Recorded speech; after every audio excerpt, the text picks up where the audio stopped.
sin que sea una crítica para los que dedicaron su vida entera al servicio de la patria, utilizando la vía política y el trabajo político 100% del tiempo, también tenemos dominicanos que supieron producir el sustento de ellos, de su familia y de sus empresas a través del trabajo, sin beneficiarse de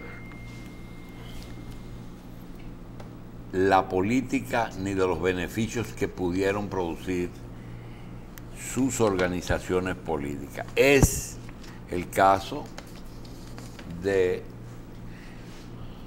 las dos principales editoras que tuvimos aquí. José Cuello era presidente de Editora Taller y Miguel Coco de Alfa y Omega. Nunca fui presidente de Editora Taller. ¿Qué tú eras? Yo era gerente. Ejecutivo. Presidente de Editora Taller fue doña Lourdes Camilo de Cuello. El asunto es que ellos tuvieron el... ¿De qué te ríes, Felucho? No seas perverso. Ellos tuvieron la visión. Tenían un problema Miguel Coco, y Taller y Alfa y Omega. No Miguel Coco y José, Taller, Alfa y Omega. Que mucha parte de los beneficios que producían esas empresas se iban al contrario, en beneficio de las organizaciones políticas a que ellos pertenecían. Al contrario que muchos... Lo mismo ocurre con Felucho Jiménez, que toda su vida ha trabajado en proyectos inmobiliarios. Pero hay una persona muy vituperada en este país, que no me voy a quedar callado, que se llama Agripino Núñez Collado. Agripino Núñez Collado realmente ha generado una fortuna, pero esa fortuna, su propietario es el Fondo Patrimonial de la Universidad Católica Madre y Maestra. A todo de la universidad. Todo eso es de la universidad, que es un ejemplo de manejo financiero, como debe ser toda universidad que se respete. Desde el principio. La universidad tiene inversiones que él hizo en diferentes empresas. Y las acciones de la universidad en el más exitoso de los proyectos donde participa, que es el aeropuerto, son todas de la universidad. El aeropuerto.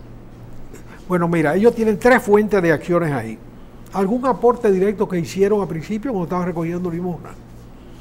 Un maratón que se hizo en Santiago, que tienen una garata por el maratón, porque los maratonistas lo que dieron, dicen, fui yo que lo puse. Cuando hubo que darle uso a ese dinero, darle presencia en el capital, se puso a nombre de Madre y Maestra. Unas acciones, un dinero que puso el banco de Ramoncito, que el Banco Central no tenía nada que hacer con ellos, se lo entregó a Madre y Maestra. Esas son 3 fuentes que para una institución sin fines de lucro como es la universidad son válidas. Y realmente, yo creo que la lista del maratón debió aparecer, porque fue muy socorrido en Santiago, y hubo gente que se desprendió ese día de 2.000 pesos, de 500 pesos, 800 pesos, que para fines de inversión en ese negocio tan lucrativo eran importantes. Pero ese es otro tema. Lo cierto es que eso no está a nombre de Agripino.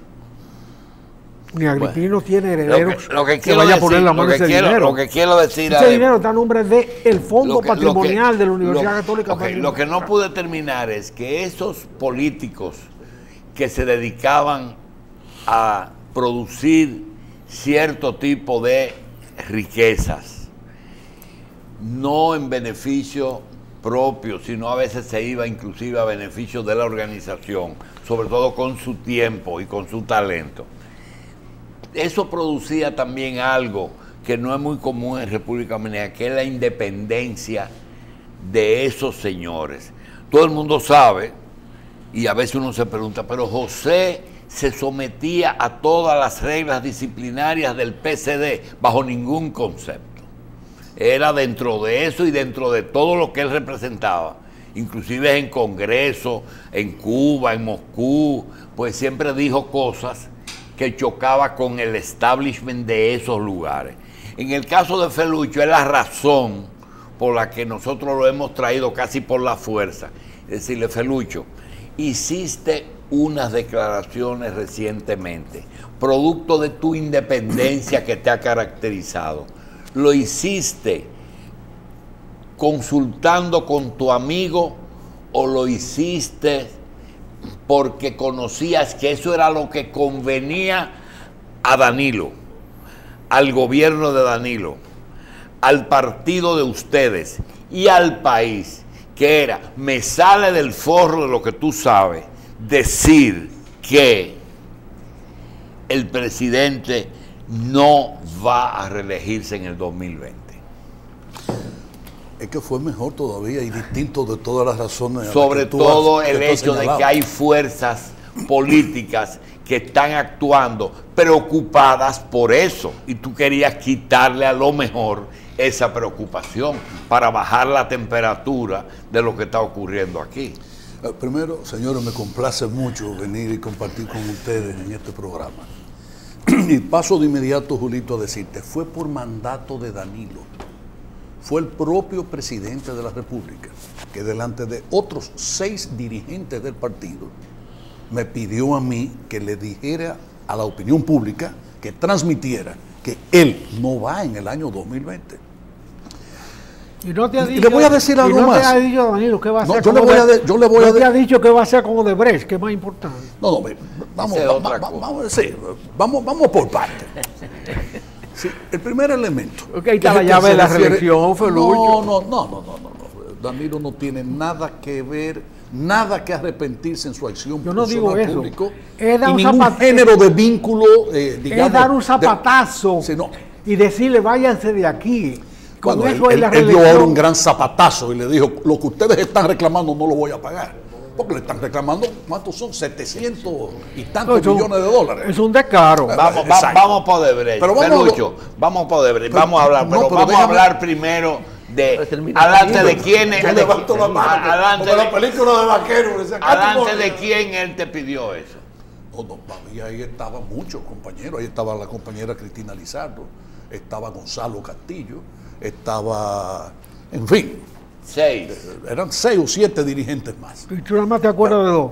No, quiero decir que menciono esos 2 por señalar que éramos compañeros de la dirección nacional del partido, del comité político, incluso una reunión que yo había solicitado.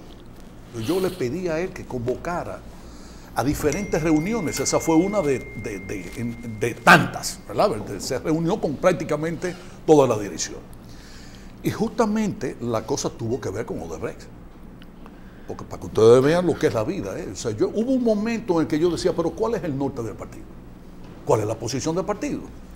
¿En qué pie estamos nosotros parados en medio de una situación en la que realmente está toda la opinión pública centrada, atenta al desenvolvimiento de esa... Y la privada, no la pública nada más. Exacto. Entonces le pedí, mira, yo quiero que nos reunamos. Y en esa reunión, cuando debatimos el tema, él y yo ya habíamos hablado de Odebrecht antes, incluso semanas antes de su discurso el 27 de febrero. Habíamos tenido una reunión privada, él y yo solamente, y habíamos analizado el tema. Los 2 contestes, los 2 de la misma opinión de que ese caso había que llevarlo hasta las últimas consecuencias. Y que el más interesado en que se esclareciera absolutamente todo era el propio gobierno dominicano y el propio presidente Danilo Medina, ¿verdad? Y yo no voy a repetir, porque es de todo conocido lo que dijo el 27 de febrero. Y Danilo no es de los políticos que habla por hablar.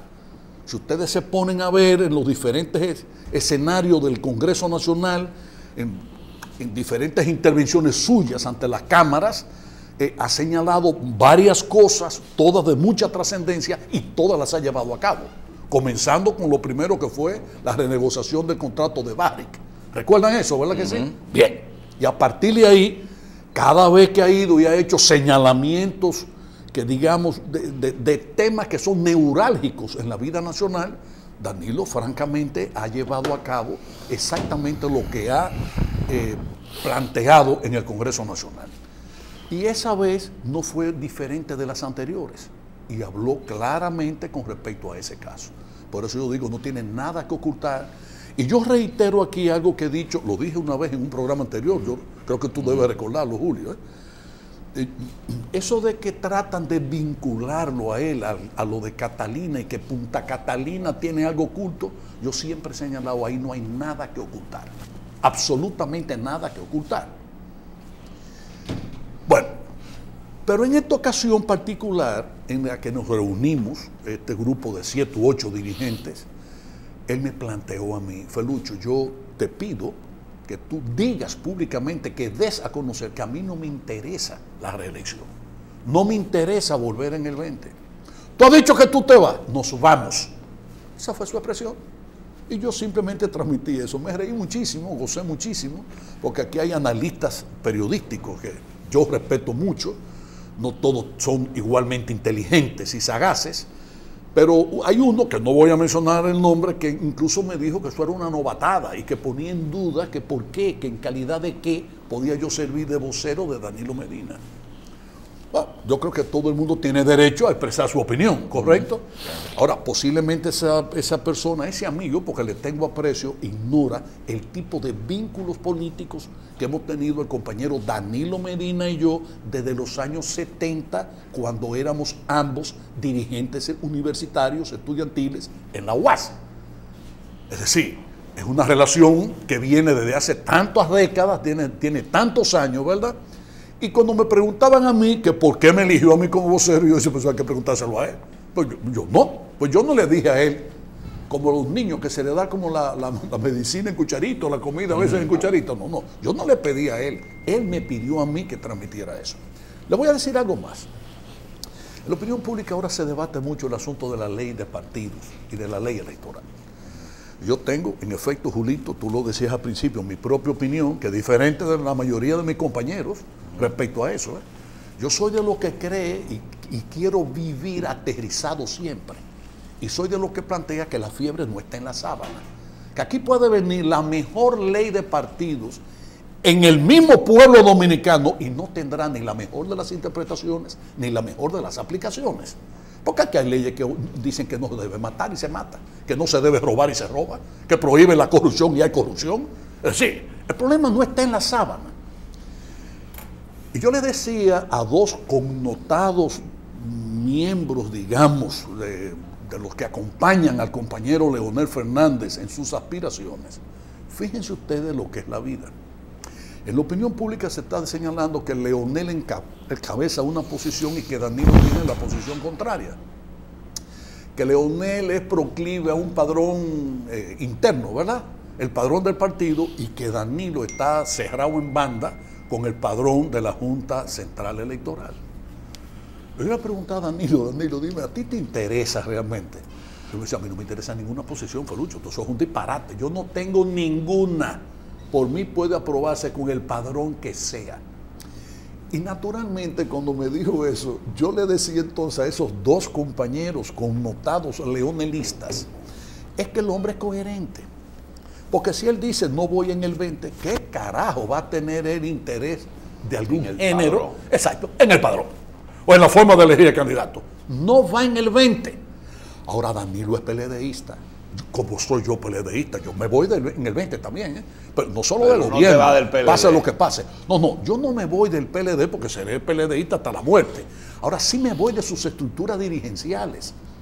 Creo que hay que darle paso a otros.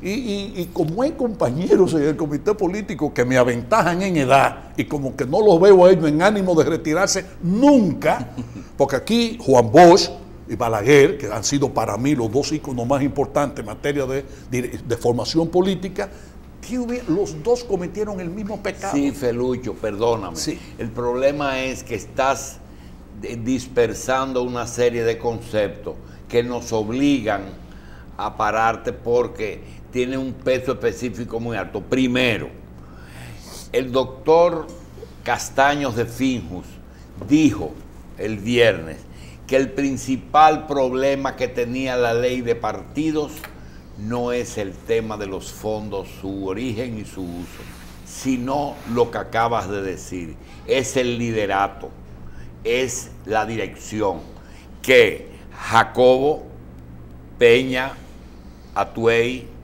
Bosch y Balaguer se murieron dirigiendo sus partidos, que Hoy Leonel es el único presidente del PLD después de Bosch, y que lo que esa ley contiene es justamente la renovación de las direcciones de los partidos, que es el gran problema. ¿Es así? No. El problema de la política en República Dominicana responde, y lo dije así en mi intervención en la última reunión del comité político, a que la política en este país es un negocio. Y mientras no le quitemos el carácter mercantil de negocio a la política, aquí va a haber, con ley de partido, sin ley de partido, conflictos siempre. Y problemas asociados, evidentemente, a la dirección de los partidos. Porque el que controla un partido controla la elección de candidatos. O sea que hay una vinculación en esas cosas. Y el negocio también. No, y el negocio. Y el negocio también. Mira, ustedes hablaban de Chichi Serman, que es un amigo que yo aprecio muchísimo. Chichi Serman me enseñó a mí una cosa, que a partir de ese día mi forma de ver determinados problemas y conflictos cambió. Chichi me dijo, yo no sé si será así, que entre los árabes se dice que cuando tú no entiendas un problema, sigue el dinero. Me doy a entender, sí, ¿verdad? Cuando hay una situación, ¿y esto por qué? Sigue el dinero. Procura y tú verás que encuentra la razón de ser, ¿verdad? Entonces, yo señalé en la reunión que la crisis para mí fundamental de la sociedad dominicana tiene su origen en algo que el propio Balaguer había ya señalado antes. En una de esas entrevistas que le hicieron, ya en la postrimería de su vida, le preguntaron, como usted es un hombre del siglo, nació en el 1906, aunque vos decía que había nacido antes, pero declararon que había nacido en el año 1906. A su juicio, ¿cuál es la enfermedad del siglo XX?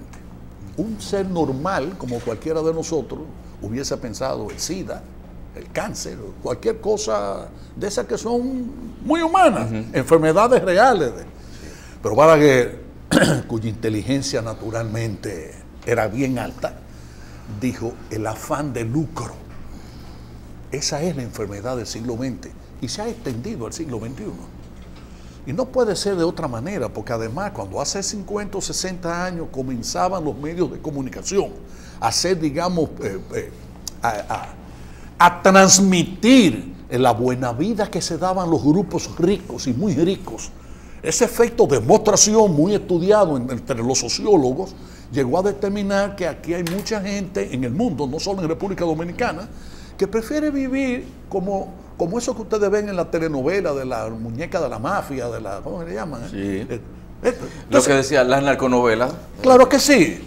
Simplemente, mira, para yo vivir 70 años jodido en la miseria, en la pobreza, bueno, prefiero vivir 40 años que me maten, pero mientras tanto voy a vivir una vida de príncipe. 5 o 7. Lo que fuese, ¿verdad? Entonces esos medios de comunicación transmitiendo la chulería de la buena vida, que es carísima, pero esa es la vida, ¿verdad? Entonces eso va transmitiendo apetitos, etcétera, en todos los órdenes. Y lo mismo despierta el apetito empresarial de un grupo reducido de personas que tiene y responde a un verdadero espíritu empresarial, de lo que tú hablabas, José Israel, ahorita, que son gente de mérito y que hay que respetar y admirar, porque realmente son los que han transformado la economía no dominicana, la economía de todos los países del mundo.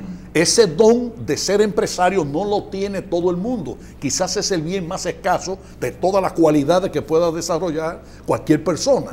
Pero el aspecto esencial es que ese afán de riqueza y de hacerse rico rápido tiene dos elementos en el mundo de hoy y dentro de ese mundo, en el mundo de la República Dominicana, que es el narcotráfico y la política. Son dos medios relativamente fáciles, ¿verdad? Uno con más peligro que el otro, por supuesto, de promover socialmente a determinadas personas. Las sociedades que no brindan muchas oportunidades de ascenso social, de ascenso económico, que usted pueda poner una paletera y después de la paletera un ventorrillo y pasar de ser dueño de ventorrillo a dueño de una pulpería y de la pulpería un colmado y del colmado al minimarket y del minimarket al supermercado, si en la sociedad no se le permite esa capacidad para el que tiene la capacidad de ascenso, ¿verdad? De poder pasar de niveles inferiores de vida a niveles superiores en ingresos y en vida, etcétera, entonces va a producir que las vías que se agoten, que acoja una parte de esa sociedad, sean entonces las ilícitas, las Pero malas. Felucho, es que hay gente que está viendo que la oportunidad de saltarse todos esos escalones es la política. No, la política es narcotráfico, las dos cosas. Lo que pasa es que, y con algo peor todavía. O quizás a través de la actividad empresarial. Con algo peor todavía, que también lo he señalado en programas anteriores. ¿Ustedes recuerdan cuando Balaguer dijo que la corrupción se detenía en la puerta de su despacho? ¿Qué era lo que él quería decir con eso? Lo que él quería decir es que él no respondía de sus ministros, de sus secretarios, de sus directores generales de cualquier entidad pública. No, pero él respondía de él. Y por eso decía, se detiene en la puerta de mi despacho. Correcto. Bien, sí. La corrupción ha existido siempre. Lo que no había existido siempre, ustedes saben qué era, esa estupidez de algunos que no solo se conforman con robar y enriquecerse, sino que no están tranquilos hasta que no demuestran socialmente su opulencia. Y entonces cuando las cosas llegan a ese nivel, es lógico y natural que eso despierte entonces su antítesis, que es la repulsa, el odio a ese tipo de cosas, entre los cuales estoy yo. Pues yo detesto que roben lo que es ajeno. O sea, bueno, el robo naturalmente no es de bienes propios, pero todavía detesto más que sean tan descarados que se lo estrujen a uno en la cara como si no pasara absolutamente nada. Entonces aquí hay gente que vive privando diciendo que es más rico que Pepicurripio, que tiene más cuarto que el carajo, que anda en helicóptero, que tiene yate, que tiene esta cosa, apartamento en Miami, apartamento en Aspen, apartamento yo no sé dónde. Entonces naturalmente que hay toda una reacción con respecto a eso. Pero yo quisiera unir esto con lo que Julito planteaba al principio. Es que definitivamente cuando Castaño hace ese señalamiento no deja de tener razón, pero no es toda la razón. Vuelvo y digo, los dominicanos a veces nos perdemos. ¿Ustedes recuerdan cuál fue el origen de que sacaran dinero del presupuesto y se lo dieran a los partidos? Para que no le pidieran a los empresarios. Exactamente, para que el financiamiento privado dejara de tener razón de ser. ¿Y qué pasó? Que entonces agarramos con la derecha y agarramos con la izquierda. Coexisten y se emulan. Sí, claro. El que le dé más. Compiten. El que le dé más. Claro. Compiten. Sí. Entonces, y compiten en lo morado. No compiten en lo rojo, en lo blanco, en el moderno. Compiten. Porque vuelvo y digo. Naturalmente apuestan al número que va a salir. Sí, claro. A ese le va a apuestar. Pero juegan todos los números. No, pero que es así. Cuando yo era muchacho y joven, que yo recuerdo que a veces se colaba, yo no sé con qué interés, de qué billetero, que tenía muchos números que terminaban en ese número, en el 15 o lo que fuese, o el quinielero, el que vendía quiniela, y decía, ¿cómo era que le llamaban? Ese billete, ese número que era como el que todo el mundo estaba esperando, el que la gente decía que iba a ser la viga. La viga. La viga. Y la viga es el 15. Todo el mundo andaba buscando el 15 desesperado. Julito sabe de eso. Bueno, entonces, en definitiva, yo creo honestamente que el problema fundamental está en lo otro. Está en lo otro, está en el negocio. Y eso es ahora cómo desmontar eso. Sí, cómo irle quitando a la política, la razón de ser de la política, ese mercantilismo, ese afán de lucro. ¿Cómo? En medio de una sociedad que se multiplica y que crece como la verdolaga. Porque aquí crecemos por nosotros mismos y por todo lo que nos llega de fuera. Claro. Sin embargo, me parece interesante el diagnóstico que hace de la sociedad y cuáles son los factores que han influido. Pero sin embargo, hay algo elemental que todos conocemos. Las sociedades se comportan como se comportan sus líderes. Sí. Los ejemplos, los líderes políticos, empresariales, religiosos, profesionales, sindicales. Sin embargo, todos. te falta el otro componente. Sí, a la sombra de la austeridad de Juan Bosch y de Balaguer, claro, fue que creció esta sociedad. Sí, así es. Ellos arbitraron la política de que murió Trujillo hasta que se murieron ellos. Sí. Los dos. Sí, así es. La diferencia es que Balaguer se extinguió con su partido y el PLD vino a florecer después de Bosch. Con la muerte de Bosch. Pero por las raíces y las enseñanzas de él. Ninguno de nosotros, José Israel. Y por el endoso de Balaguer. Yo te voy a poner y por el endoso de Balaguer. José Israel, yo te voy a poner este ejemplo. Yo fui expulsado de la Universidad Católica Madre y Maestra en el año 71 junto a 16 o 17 estudiantes más. ¿Quiénes hemos seguido desde el año 71 a la fecha en la actividad política? Solo los que estuvimos al lado de Juan Bosch. Todos los otros que venían de partido de izquierda, de partido comunista, ¿dónde están? Están haciéndose de dinero, atendiendo a sus hijos, sus profesiones y olvidándose de todo lo que proclamaban que era su razón de ser en aquellos años 70. Entonces, Leonel, Danilo y varios de nosotros hemos hablado mucho. ¿Hubiésemos cada uno de nosotros estado en la actividad política de no haber sido por la relación con Juan Bosch? Difícilmente, muy difícil. Entonces ellos dos tuvieron esa naturaleza de ser grandes políticos, pero con finales, como tú señalas, totalmente diferentes. Balaguer dedicó su vida ¿a qué? A enseñar cómo se gobierna. Bosch, ¿a qué se limitó en gran medida? A cómo se dirige la política, cómo se hace política, cómo se desarrolla el partido. Cada uno de nosotros creció a su lado diciendo servir al partido para servir al pueblo. ¿Ves? Servir al partido y por la vía del partido, entonces cuando nos corresponda gobernar, daremos servicio al pueblo. Perfecto. El reformista no, el reformista era una cosa diferente. Y el PLD era muy distinto, eran organizaciones realmente muy diferentes. Lo que es muy parecido al reformista es el PRD. Y miren cómo anda.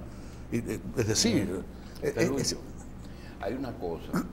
Dijiste, el país no es el mismo, el partido no es el mismo, la situación no es el mismo. El país tiene muchas cosas diferentes.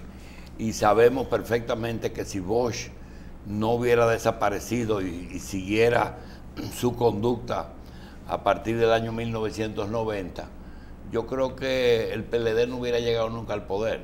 Yo creo. Ahora, el PLD llegó y tiene una era del PLD. Ustedes tienen ya 4 años más 8 más 5, 17. Era del PLD y sigue siendo. Por eso, era y es del PLD. Ahora, en esa misma silla tú dijiste, estamos feos para la foto. Estamos feos todavía para la foto. Es que aquí está feo todo el mundo, Julito, porque aquí nadie se escapa a las acusaciones públicas, con razón algunas y sin razón otras. Nadie se escapa. Dime, ¿quién se escapa? ¿No estuvieron presos ahora miembros de la dirección de mi partido, en cuya inocencia yo he dicho que creo? Yo he dicho que creo Te en invito a que montaba una fundador fundador del partido. Ven, 2 compañeros que yo lo conozco y sé y puedo decir que si han cambiado su vida es que por efecto natural.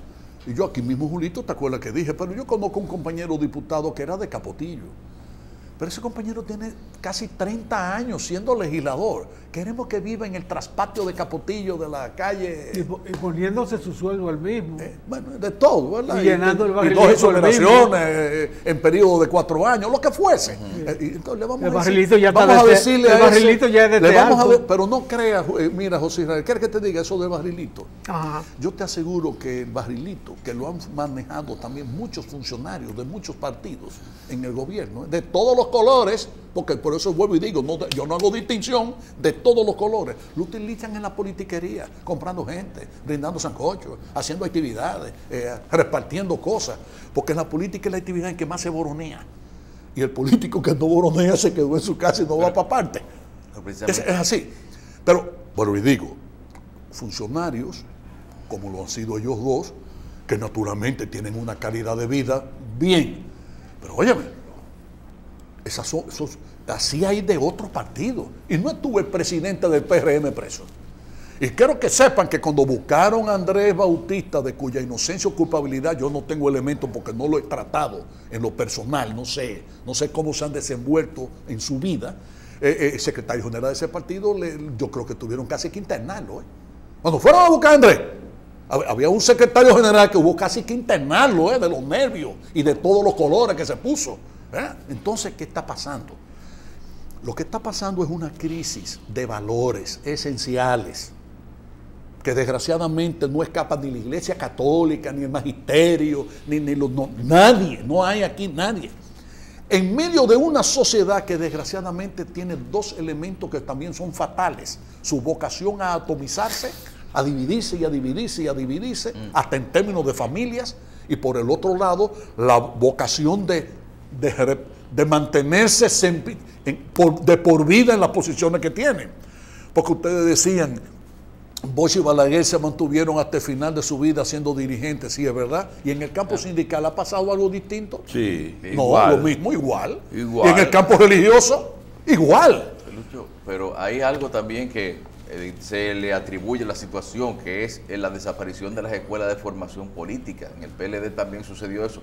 Y también el factor de que llega un momento en que se entiende, como usted dice, para hacer política hay que tener dinero. Es decir, ya la política se está haciendo satisfaciendo necesidades, o por lo menos creando unas expectativas, dando cierta muestra de que le puede resolver un problema. ¿Cuál de esas dos cosas pesa más o pesan igual las dos? Es que yo creo que van unidas, y eso, el origen, vuelvo y digo, es el mismo. Tú hablas, por ejemplo, de la formación política. Eso. ¿Y qué es la formación política? Por ejemplo, nosotros, en los orígenes del Partido de la Liberación Dominicana, ¿cómo nos formábamos? El problema no eran los círculos de estudio y estudiar los folletos sobre la fuerza productiva y los medios de producción y la historia y cómo se desenvolvió la historia, y luego y Bosch, que escribió muchos libros que era por capítulo, ¿verdad? Eran artículos que salían en Vanguardia, que nos lo bebíamos y lo discutíamos y todo eso. Pero ¿cuál era la formación más importante en ese partido? El ejemplo de Juan Bosch. Era su ejemplo, era su vida.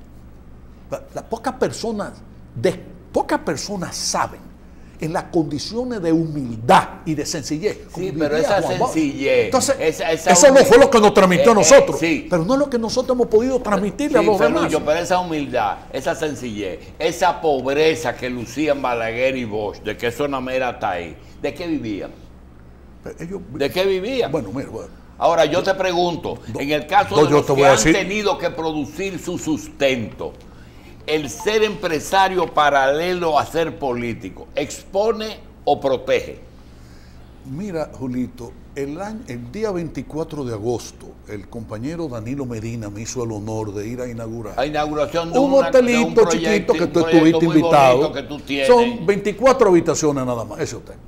Yo invité a Fernando Álvarez Bogar a ese acto. ¿Y fue? Y fue. Y no solamente fue, sino que lo invité y lo dije allí, delante de todos, igual que invité a Luis Morales Peña, el sobrino de don Chilo Peña Valle, igual que invité a Manuel de Moya Soler, el hijo de Manuel de Moya Alonso, porque fueron los dos hombres con los que yo he trabajado en bienes raíces por más de 40 años, ¿verdad? Y los invité a ellos e invité a Fernandito. ¿Y sabe por qué yo invité a Fernandito? Porque él me autorizó a decir lo que yo dije en ese acto. En el año 1996, los candidatos presidenciales, ¿quién eran? Peña Gómez y Leonel. Lo invita a la Universidad Pedro Enrique Sureña a un debate, entre comillas, más bien una exposición de su programa de gobierno en el campo económico. Peña Gómez delegó en Fernando Álvarez Bogar y Leonel me pidió a mí que yo fuese a representarlo.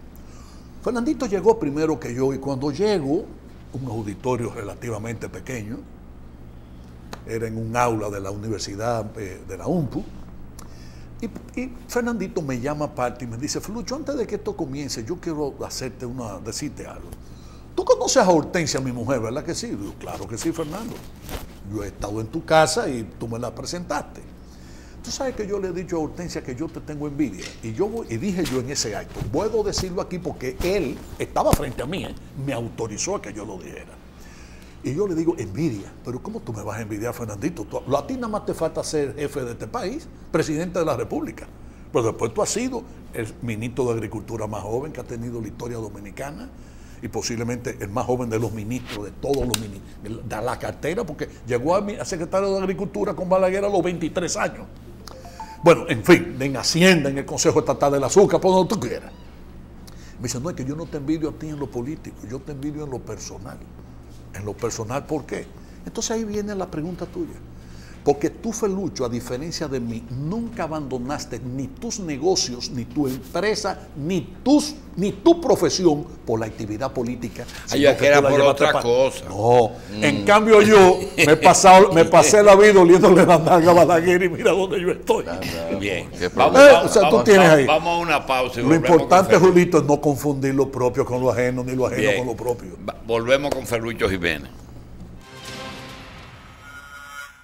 Tomando en cuenta que de los últimos 20 años el PLD ha gobernado 16 y de los últimos 24 habrá completado 20, en su evaluación, el grado de responsabilidad de su organización en la situación actual del país y si ve alguna alternativa, sobre todo todos estos problemas vinculados a la corrupción en la República Dominicana.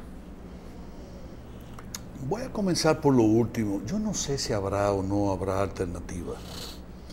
Lo que sí sé yo es que hay, por lo menos en la presidencia de la República, y yo me atrevo a asegurar que también por lo menos en la presidencia de la propia Suprema Corte de Justicia, el interés de que se haga justicia. Naturalmente, los poderes públicos en la República Dominicana son, como en todas las democracias, varios, ¿verdad? Tienes el Ejecutivo, tienes el Legislativo, tienes el Judicial. Yo decía una vez que cuáles son los jueces que ha nombrado Danilo Medina. Danilo Medina es ahora en los últimos 3 meses creo, cuando se completaron unas altas cortes por renuncia o por edad, porque ya la Constitución decía que al llegar a X edad tiene que salir, etcétera. Y contrario a todo lo que se podía esperar, porque siempre vivimos esperando el terremoto que nunca llega, lo que se cogió fue muy bueno y le valió el reconocimiento de todos los medios, de toda la sociedad y hasta de los que viven cacareando en términos políticos una oposición rabiosa al gobierno actual. Yo espero que haya justicia. Yo creo que nosotros no debemos tener más que esperanza y aferrarnos a la esperanza de que haya justicia. Una justicia que yo creo que debe ser, comenzando, y perdona la redundancia, justa. Porque también a cualquiera le hacen un expediente en este país. A cualquiera. Yo conozco mucha gente que lo han acusado de cosas que no tienen la menor responsabilidad ni el menor conocimiento de eso que se había desarrollado. Pero creo que efectivamente aquellos que han hecho actos importantes, dolosos contra el erario público, de eso deben tener, y ojalá que haya expedientes bien formulados que lleven a las últimas consecuencias y a la cárcel a esos que han robado. Ahora te voy a decir de lo primero, una cosa que yo he señalado en diferentes momentos. Yo me siento orgulloso de los gobiernos que han hecho Leonel Fernández y Danilo Medina. Muy orgulloso, al margen de los errores que hemos cometido y de los desafueros que alguno de nosotros ha llegado a cometer. Son gobiernos muy constructivos. Hay una República Dominicana muy diferente y esa gran diferencia se debe en gran medida a un buen gobierno de Leonel y a buen gobierno de Danilo. Te voy a poner este ejemplo, Santo Domingo.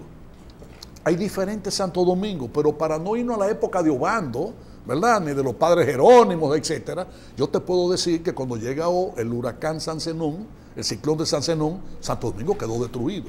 Y hubo un Santo Domingo que fue hechura de Trujillo.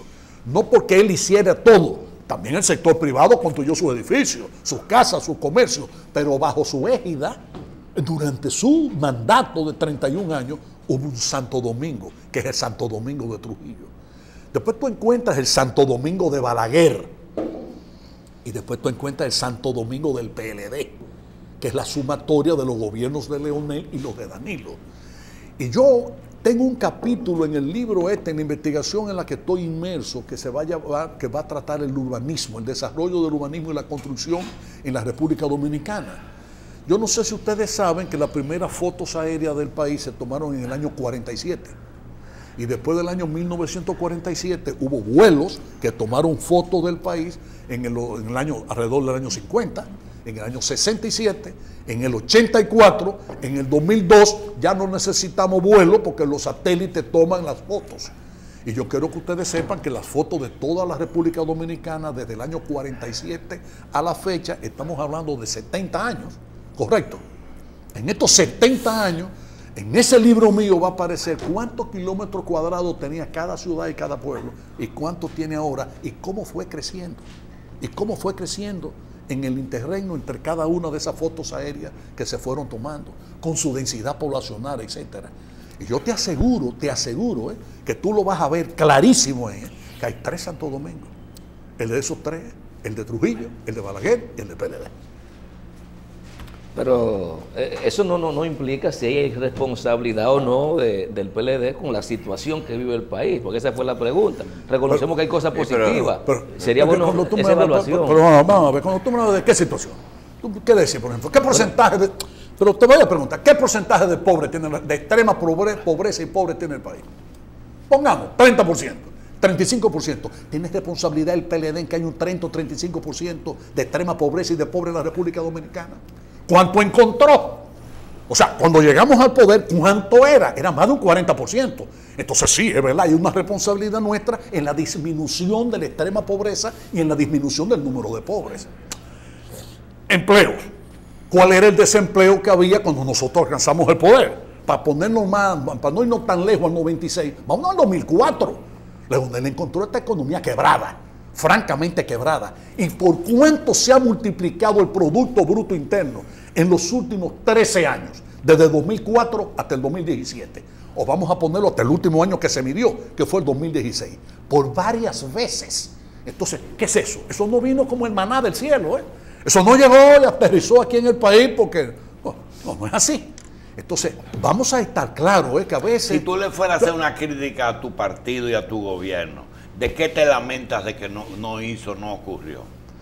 Qué buena pregunta tú me has hecho, pues vas a obligarme a pensar. O si tú fueras presidente. Es que yo prefiero no decirlo si yo fuera presidente. Yo en la última reunión, cuando estábamos comiendo, le dije a Danilo y a Leonel, pues estábamos bien cerquita, que había un capítulo final en mi libro que se iba a referir a los disparates de los gobiernos.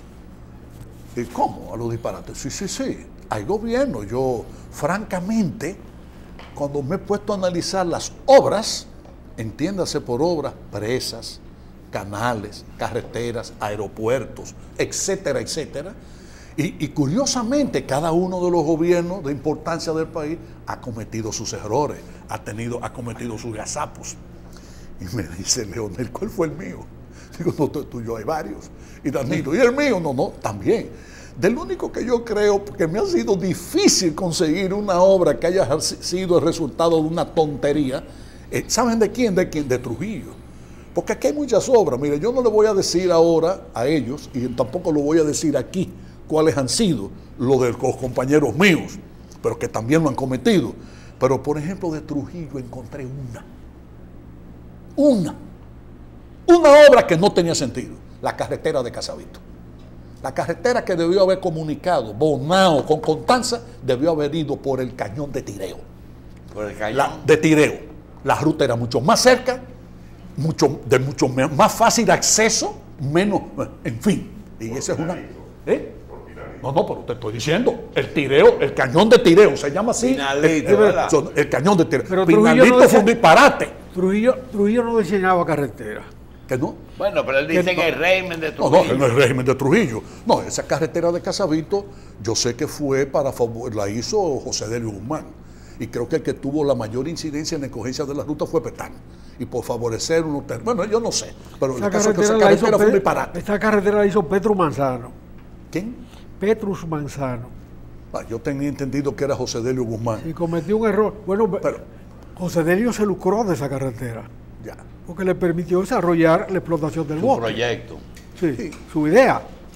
Pero ese error, si hay el error, yo creo que el peor error que hacerla fue insistir en ella. Hasta hoy. Hasta el día de hoy. Se sigue repitiendo y repitiendo y repitiendo. Eso sencillamente hay que anularlo. Hay que anularlo. Y eso se anula, ¿tú sabes con qué? Con el aeropuerto Constanza. No, es que ese poniéndolo a volar para sacar los productos agrícolas. Pero Lo otro es un turismo minúsculo. El problema de Constanza, José, toda la nubosidad. Si tú me das un poquitico de lo que no me quieres dar, y es, yo hablé con el presidente Leonel Fernández, no hace mucho tiempo, y él no me preguntó. Yo le dije cuál era mi queja de él y de los PLDistas que él convirtió en ricos. Porque acuérdate que también era un partido de hombres pobres. Y hoy son ricos legalmente, porque el sistema de salario que ustedes pusieron para evitar la corrupción le permite a un funcionario ser rico en 4 años sin mucho esfuerzo. Yo le dije, la queja que yo tengo es que se olvidaron de una formalidad de tipo educativa, de tipo cortesía, y es que tú no conoces un funcionario PLDista que te diga en qué te puedo servir. Se olvidaron de esa frase. No, yo creo que para responder tu pregunta, Julio, y va más o menos en una dirección parecida, y lo hemos conversado nosotros. Si hay una crítica, una autocrítica que nosotros debíamos hacernos, en sentido general, incluso no me excluyo, es que hemos perdido un tanto la óptica de la sensibilidad social que nos caracterizó a nosotros al principio. No hay mucha vocación de servicio. Y no creo que sea solo tampoco un mal, una enfermedad del PLDista. Vuelvo y digo, mientras la política sea un negocio, desgraciadamente negocio y vocación de servicio no van de la mano. Sí, pero yo voy a copiar, al doctor Junior Espinosa, que dice que a quien tenemos que jugar es que está gobernando, no al que no está. Mira, yo te voy a poner un ejemplo. Yo me aferro mucho a tratar de desentrañar las causas reales de las cosas. A mí no me gusta quedarme como en la apariencia. Me gusta como ir, no siempre lo puedo lograr, ¿verdad? Pero intento irme como adentrarme en el fenómeno de las cosas. Un día me invitó a comer Leonel Fernández, y esto es en enero del año 2001. El presidente era ya Hipólito Mejía. Yo había llevado al comité político, a la última reunión del comité político que hicimos en agosto del año anterior, ya el mes en que le entregaba Leonel a Hipólito Mejía, yo había hecho un estudio de los precios del arroz, la habichuela, los diferentes tipos de carne, víveres, de todo, el cemento, la varilla, de los productos esenciales, pintura, de los productos esenciales. Y le dije, mira, el mejor regalo que yo te voy a hacer es esta lista. Aquí está, Porque cuando dentro de 4 años comparemos cómo dejamos nosotros el país y cómo se va a encontrar el país, eso en el coche que tú vas a volver a ser presidente. Le estoy yo diciendo a Leonel, estaba Temístocle Montaje en ese almuerzo. Ahora yo solo te voy a dar un consejo, si es que tú me lo permites. Nadie aprende en cabeza ajena, pero es una reflexión mía que me siento en el deber de decírtelo. Dime, Felucho. Yo creo que tú debes aprender a diferenciar entre tus amigos y tus compañeros, los hombres y las mujeres, según este criterio.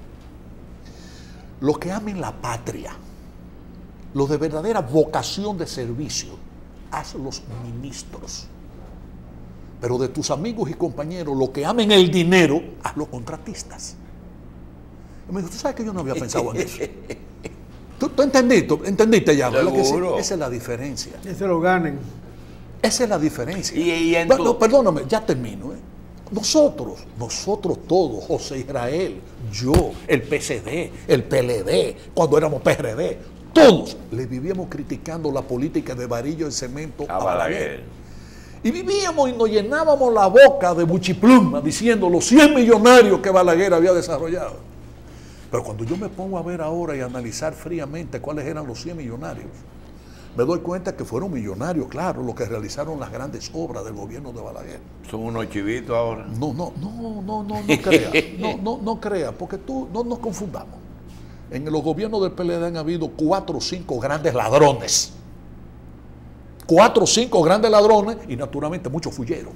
Pero eso aparece en todos los gobiernos y en todos los partidos, ¿verdad? Pero ladrones, así que tú puedas decir, tú comparar esa fortuna con la de Pedro H., por ponerte un ejemplo, o con Alberto Hanna, para ponerte otro ejemplo. No, pero Pedro H., Alberto Hanna y muchos otros ingenieros y arquitectos, sí, pero Tato ha hecho más dinero en sus proyectos privados que en las obras que realizó para los Pero gobiernos. fue el que más casa hizo en los gobiernos de Balaguer. Bueno, tú tienes razón, y además su capital original salió de construir en la época de Balaguer.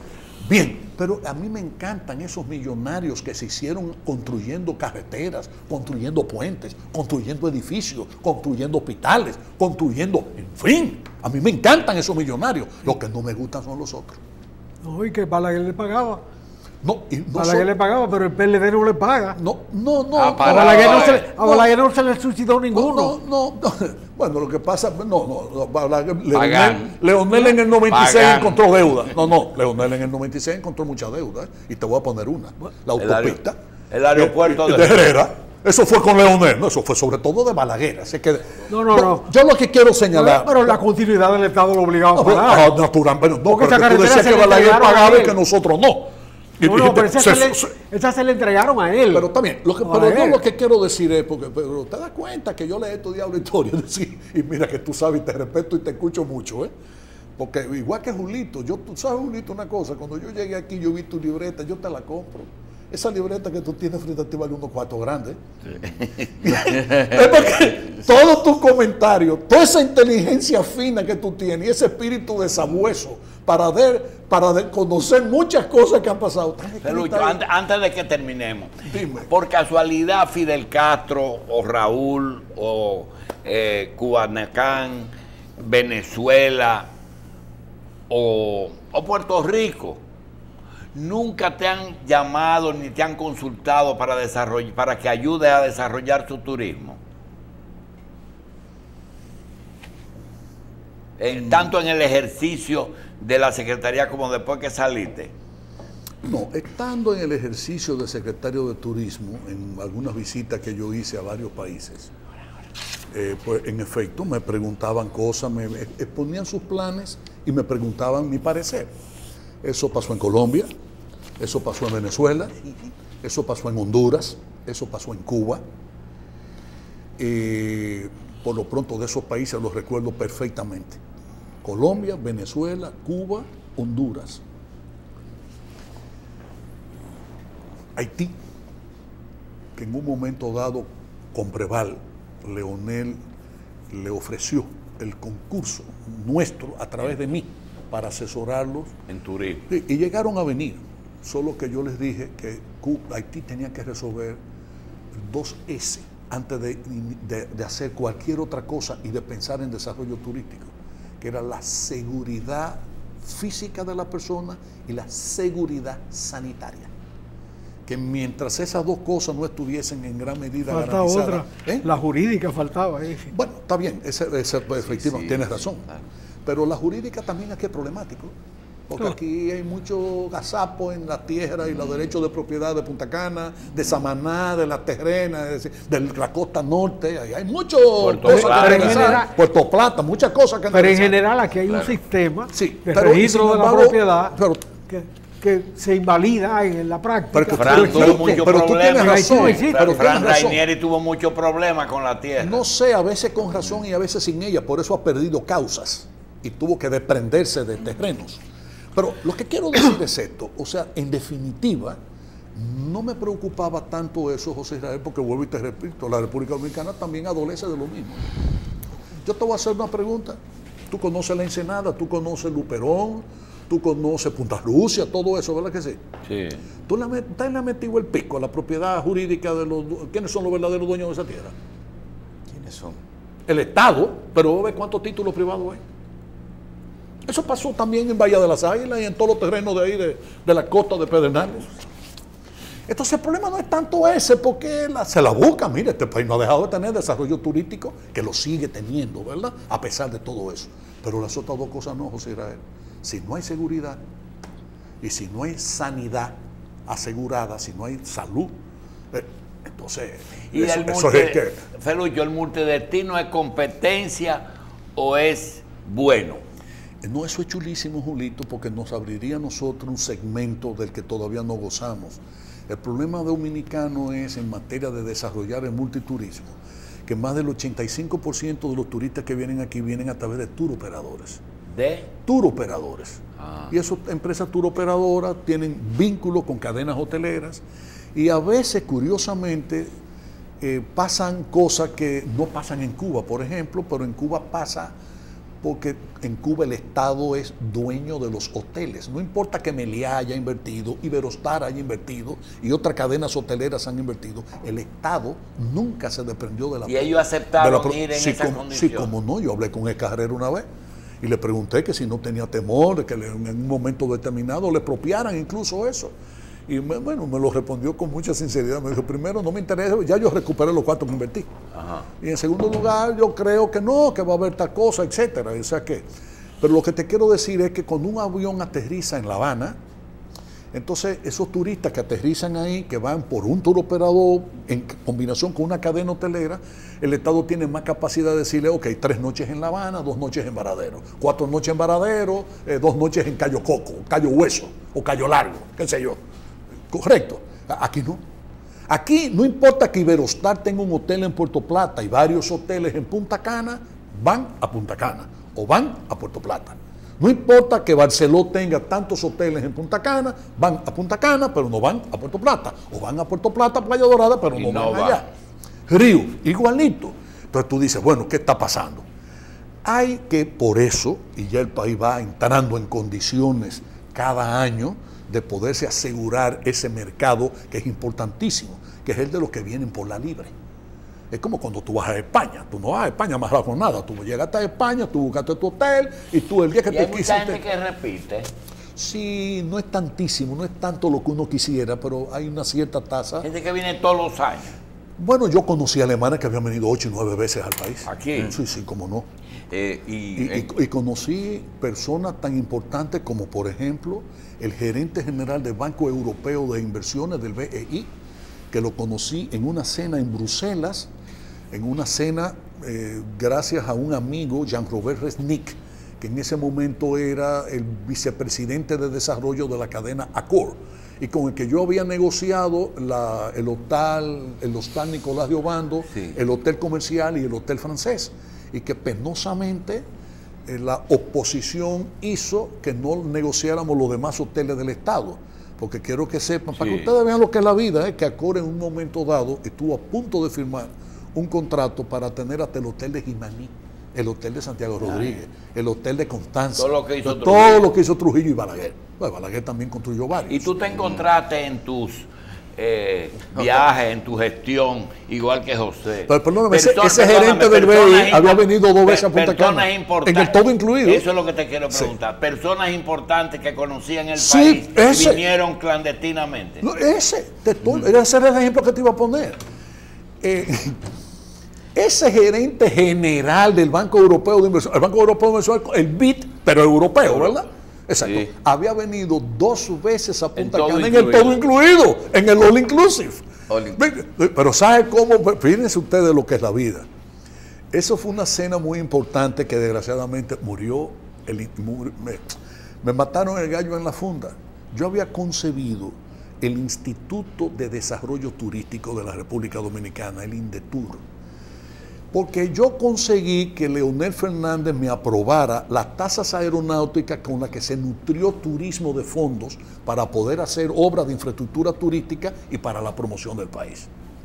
Que inicialmente los hoteleros me declararon la guerra, dijeron que yo iba a llevar a la ruina el turismo dominicano, y resulta que a los 2 años ya estaban convencidos de las bondades de eso que nosotros habíamos aprobado, y a un punto tal que pidieron que se subiera esa tasa. Pero ¿qué pasó entonces? Esa tasa le ingresa a turismo y con eso turismo pudo hacer cosas, la regeneración de la playa y sigue haciendo obras. Entonces no es verdad que Pagua es tuya. ¿Qué? Que Pagua es tuya. Pues ya quisiera yo. Me la han puesto como mía. Sí, pero, por eso te lo estoy preguntando. Pues somos amigos. Ya quisiera yo, pero eso es de venezolanos. ¿Es venezolano? Sí, eso no es dominicano, eso es más el nombre. Yo creo que eso es de los dueños de Acerca, pero yo no había oído eso. ¿Los dueños? Yo no había oído eso. Yo Julito. Sí. A ti te pega mucho fao. ¿Te cuento? Sí, yo sé. Nos pega. Nadie se salva de la maledicencia pública, ni del morbo nacional. Lucho, pero tú le has dejado una pregunta pendiente al doctor. Dígame, no hubo respuesta. Ya respondió. Julito, a propósito de eso, te voy a hacer una anécdota que te va a gustar. Oye, José Israel, te voy a hablar de personas que tú apreciaste mucho. Un día doña Rosa de Herrera, la esposa de don Rafael, Herrera, le dice: Rafaelito, escucha ahora lo que están diciendo. Me acabo de enterar que dicen que yo provengo de una de las familias oligárquicas de Perú, de las familias más ricas de Perú, que las reses nuestras se cuentan por decenas de miles y las hectáreas por miles y miles, decenas de miles de hectáreas. Y le dijo don Rafael: Rosita, no lo desmientas nunca. Dijo él. Así es que, si creen que yo soy dueño de Pagua, felicidades. Ojalá me peguen que soy dueño de América y que soy dueño, óyeme, de la naviera. Queda pendiente una pregunta. ¿Cuál? Aparte de decir que los funcionarios públicos que simultáneamente son ministros y en consecuencia miembros ex oficios de los consejos no deben cobrar en los consejos. Yo estoy de acuerdo. Porque eso es enriquecimiento. Yo nunca cobré. Bueno, yo no digo que no hay un solo peso que nadie me pueda demostrar que siendo yo secretario de turismo lo recibiera por otro lado. Y es miembro de oficio de muchos consejos. Sí, cómo no, cómo no. Hasta del de casino. Todos los ministros tienen algún ex oficio a que asistir. Pero es ex oficio. Es porque el lugar, Hacienda sí tiene. En la refinería dominicana de petróleo no es así.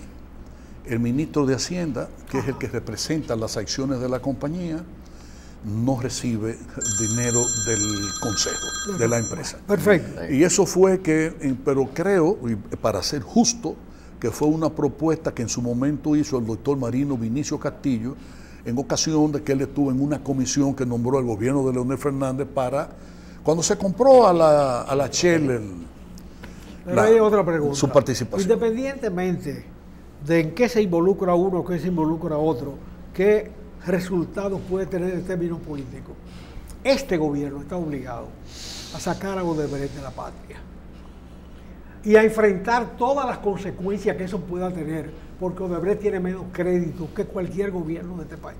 Así es. No hay tribunal que pueda darle un fallo beneficioso a una empresa no solamente estigmatizada en el mundo entero, con la imagen del vagabundo institucional, sino a una empresa que ha sido capaz de garantizar un financiamiento para una obra que fue lo único que puso ahí, porque el que está construyendo es el italiano. El que sabe de eso es el italiano, que tuvo que calzar el contrato con ellos porque no tenía créditos. Y falló en la diligencia adecuada para que ese dinero fluyera, obligando al Estado Dominicano a endeudarse interna y externamente. En esas condiciones, ellos no van a ganar ningún pleito en el mundo. Sí. Además, los pleitos hay que darlos a veces, porque si te desafías sobre la base de que tú no quieres pelear, físicamente te dan todos los personas del mundo. Sí. Aunque la experiencia dominicana en materia de arbitraje internacional no ha sido buena, el día pasado ganamos una. Sí. Se ganó una, pero creo que es de las pocas que hemos ganado.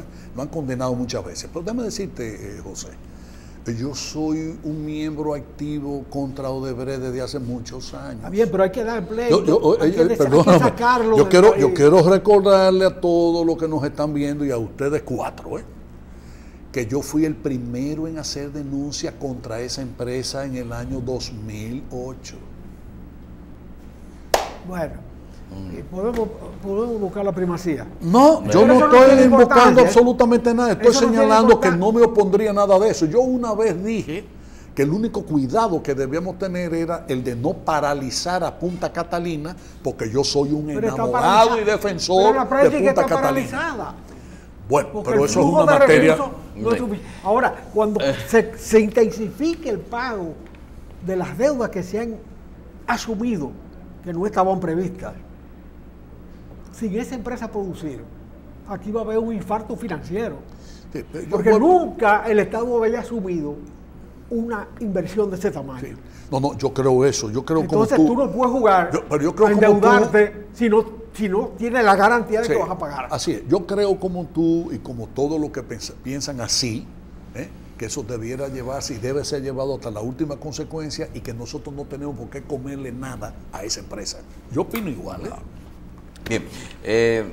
Jiménez, ¿cuál le gusta más a usted de candidato para el 2020? ¿Leonel Fernández, Gonzalo Castillo, Andrés Navarro? Johnny Ventura. No tiene algún predilecto. Yo te estoy diciendo, Johnny Ventura. Depende la permanencia del PLD en el poder de que se elija una de estas personas, o Johnny Ventura, o una persona que usted considere. El hermano Ventura, ese es mi candidato, Johnny Ventura. ¿Usted va a aspirar? Yo, no. Ahí están llamando de Mao, de Mao. de que el único feluchita que queda es Crespo. Ay, Dios mío. Yo tengo muchos amigos. ¿Quién es Crespo? No, pero mira, Los crespos son dos, doctor. ¿Qué? Los crespos son dos. ¿Usted cree que en el PLD va a haber, se van a enfriar? tú no sabes Se van a enfriar las cabezas. Fue gobernador de allá, de la Arrocero. Sí, pero se van a enfriar la cabeza lo suficientemente dentro del PLD para elegir a una gente que garantice la permanencia. Yo creo que el PLD debe llevar un candidato de consenso. De consenso. Sí, de consenso. Y gana el candidato que lleva el PLD.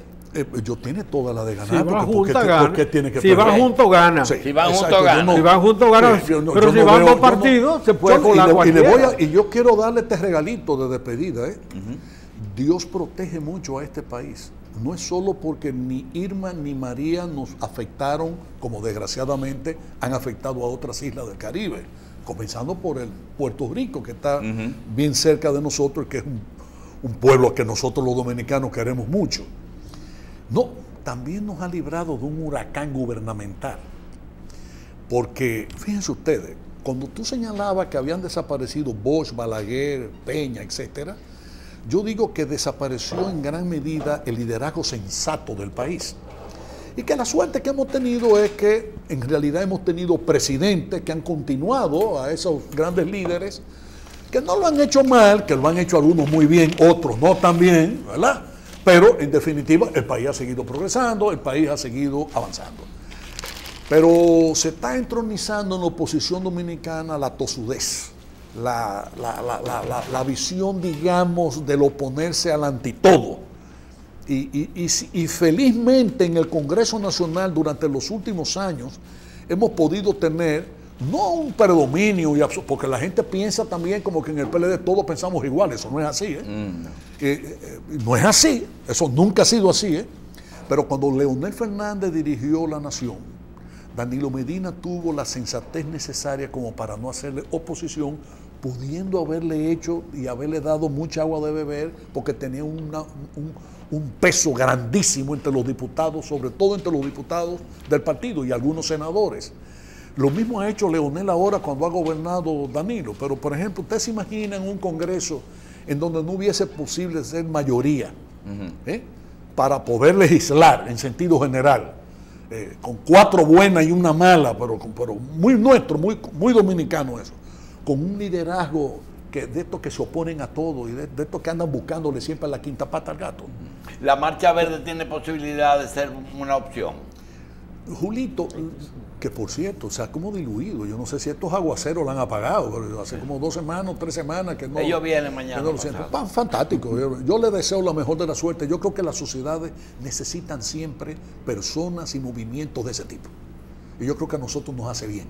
Y a nosotros nos hace bien. Cuando digo nosotros me refiero no solo al país, a mi gobierno. Aunque lo quieran sacar del poder. Bueno, ya eso es una tontería. O sea, eso es parte de lo que es la laraca, el mucho espuma y poco chocolate.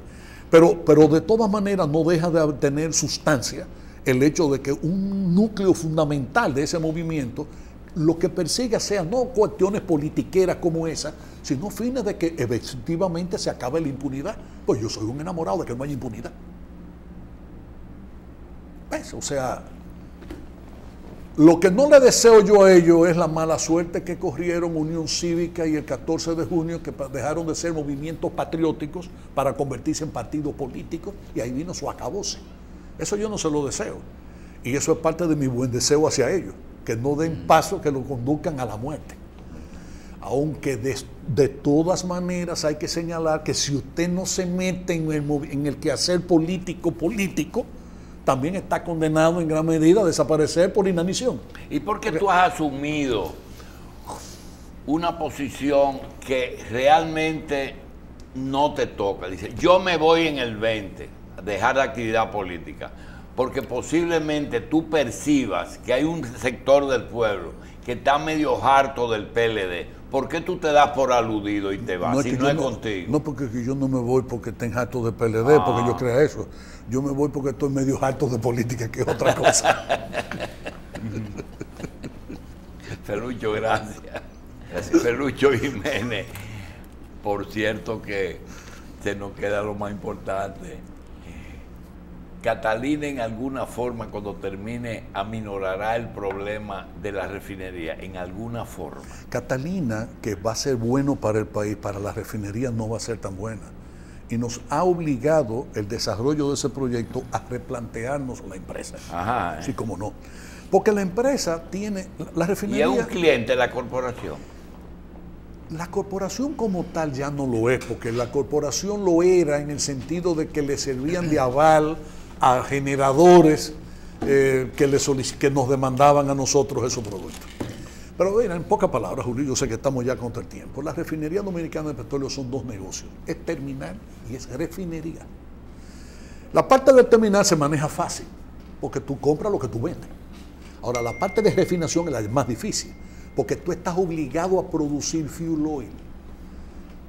Fuel oil, o sea, de esa destilación que se hace ahí hay un porcentaje elevado, 28, 29%, 28, 29%. Por ahí es que anda, de fuel oil. Y si tú no tienes a quien vender esa oil, ya tú tienes un problema. ¿En qué estamos ahora? Entonces estamos en el proceso de bunkerización. Estamos evaluando cómo convertir ese fuel oil en búnker y a propósito de evaluar, en el pleito de Pituzo y Manuel Corripio sobre conversión de bombas en GLP, ¿tú tienes opinión? Yo tengo una opinión, claro, no meterme en eso. Y así se lo dije. y así se lo dije al gerente general, al ingeniero Grullón. No metamos en eso. Porque tenemos de cliente a los dos. Todos los que están pagando, ahora lo que están haciéndose el agosto, septiembre y octubre, son los medios de comunicación. O sea, eso llegan hasta diciembre. O sea, sí, no podemos meternos porque los tenemos de clientes a unos y a otros. ¿Tú te acuerdas de los unos y los otros? Los unos. Gracias, Ferrucho.